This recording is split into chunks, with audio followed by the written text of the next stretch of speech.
सालों बाद सीमा के उस पार से कुछ लोग अपने पुराने शहर लौटे थे।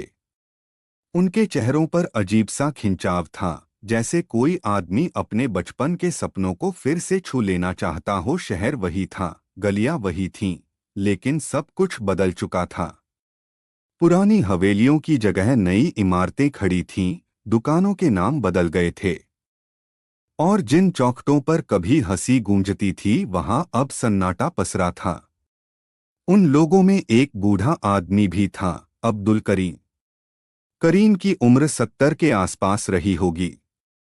सफेद दाढ़ी, झुकी कमर, हाथ में पुरानी लकड़ी की छड़ी और आंखों में ऐसा दर्द जिसे शब्दों में नहीं बांधा जा सकता। वह चुपचाप अपने पुराने मोहल्ले की तरफ बढ़ रहा था। उसके कदम कांप रहे थे। हर मोड़ उसे किसी याद की तरफ खींच लेता। यहाँ कभी हलवाई की दुकान होती थी। इस गली में ईद पर रोशनी लगती थी। उस मोड़ पर बच्चे पतंग उड़ाते थे। करीम धीरे धीरे अपने पुराने मोहल्ले में पहुंचा, लेकिन वहां पहुंचकर वह ठिठक गया। जहां कभी उसका घर हुआ करता था, वहां अब सिर्फ मलबा पड़ा था। टूटी ईंटें, जली लकड़ियां, गिरी हुई दीवारों के निशान, डॉट जैसे किसी ने एक पूरे परिवार की कहानी मिट्टी में दबा दी हो। करीम की आंखें भर आईं। उसने कांपते हाथों से मलबे की एक ईंट उठाई और सीने से लगा ली। यही मेरा घर था। उसकी आवाज फट गई। पास ही कुछ बच्चे खेल रहे थे। उन्होंने बूढ़े आदमी को देखा तो खेल रोक दिया। एक बच्चा धीरे से बोला, दादा, आप किसे ढूंढ रहे हो? करीम ने बच्चे की तरफ देखा। उसकी आंखों में अचानक अपने पोते की तस्वीर उभर आई। मैं अपना घर ढूंढ रहा हूं बेटा। बच्चा मासूमियत से बोला, यहां तो कोई घर नहीं है, सिर्फ टूटे पत्थर हैं। करीम हल्की मुस्कान लाया, लेकिन वह मुस्कान तुरंत आंसुओं में बदल गई। तुम्हें पत्थर दिख रहे हैं, मुझे अपना पूरा परिवार दिख रहा है। इतने में मोहल्ले का एक आदमी वहां आया। उसका नाम रघुवीर था। उम्र लगभग 55 साल। उसने गौर से बूढ़े को देखा और अचानक उसकी आंखें फैल गईं। आप?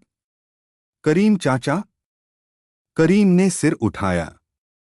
तो रघु? अगले ही पल दोनों एक दूसरे को देखते रह गए। सालों की दूरी जैसे अचानक पिघल गई। रघुवीर की आंखें भर आईं। चाचा, आप जिंदा हो? करीम ने दर्द भरी हंसी हंसी।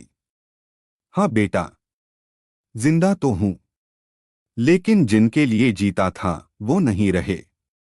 रघुवीर चुप हो गया। हवा भारी हो चुकी थी। करीम धीरे से मलबे के पास बैठ गया। उसकी उंगलियां मिट्टी कुरेदने लगीं, जैसे वह यादों को खोज रहा हो। रघु, मेरा सलीम आखिरी वक्त तक यही कहता रहा था कि मोहल्ले वाले हमें कुछ नहीं होने देंगे। रघुवीर का सिर झुक गया। वह सच जानता था। उस रात दंगे भड़क उठे थे। लोग पागल हो गए थे। इंसानियत हार गई थी। आग, चीखें और खून ने पूरे शहर को निगल लिया था। करीम उस समय शहर से बाहर था, लेकिन उसका बेटा सलीम, बहू और दो पोतियां घर में ही रह गए थे। फिर वह घर कभी आबाद नहीं हुआ। करीम ने टूटी चौखट को हाथ लगाया। यहीं बैठकर मेरी पोती गुड़ियों से खेलती थी। उसकी आवाज कांप गई। यहीं मेरी बहू शाम को दिया जलाती थी। रघुवीर अब खुद को संभाल नहीं पा रहा था। उसे याद था उस रात क्या हुआ था।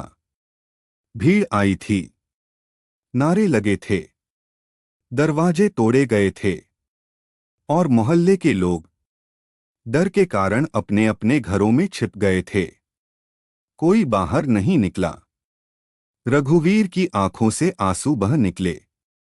चाचा, हम लोग डर गए थे। करीम ने उसकी तरफ देखा।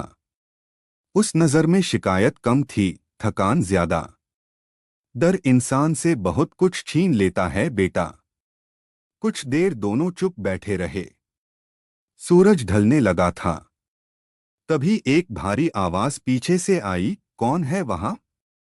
मोहल्ले का दबंग आदमी बलदेव वहां आ गया। वही आदमी जो सालों से उस खाली जगह को अपनी जागीर समझता था। उसने वहां किसी को दुकान लगाने नहीं दी, किसी को ईंट तक उठाने नहीं दी। वह गुर्राकर बोला, यह जमीन मेरी है। करीम ने धीरे से उसकी तरफ देखा। तेरी? बलदेव अकड़कर बोला, हाँ, सालों से मैं देखभाल कर रहा हूं। करीम ने मलबे की मिट्टी उठाकर हथेली पर फैलाई। देखभाल? उसकी आवाज अचानक भारी हो गई। जिस मिट्टी में मेरे बच्चों का खून मिला हो उसका मालिक तू कैसे हो सकता है? बलदेव चुप हो गया। आसपास लोग इकट्ठा होने लगे। करीम उठने की कोशिश करने लगा, लेकिन उसके पैर कांप रहे थे। रघुवीर ने उसे सहारा दिया। करीम ने टूटी दीवार की तरफ देखते हुए कहा, मकान का मालिक कागजों से बन सकता है, लेकिन मलबे का मालिक सिर्फ दर्द होता है। यह सुनकर पूरा मोहल्ला खामोश हो गया। बलदेव की गर्दन झुक गई। करीम ने आखिरी बार अपने घर के मलबे को देखा। उसकी आंखों में अब आंसू नहीं थे, सिर्फ खालीपन था। वह धीरे धीरे मुड़ा और चलने लगा। पीछे से रघुवीर ने आवाज दी, चाचा, फिर आओगे ना? करीम रुका। उसने बिना पीछे देखे कहा, जिसका घर मिट्टी बन जाए वह लौटकर कहाँ आता है बेटा? और वह धीरे धीरे गली से बाहर चला गया। सिर्फ टूटी ईंटें पीछे रह गईं, और उन ईंटों में दबी हुई एक पूरी दुनिया।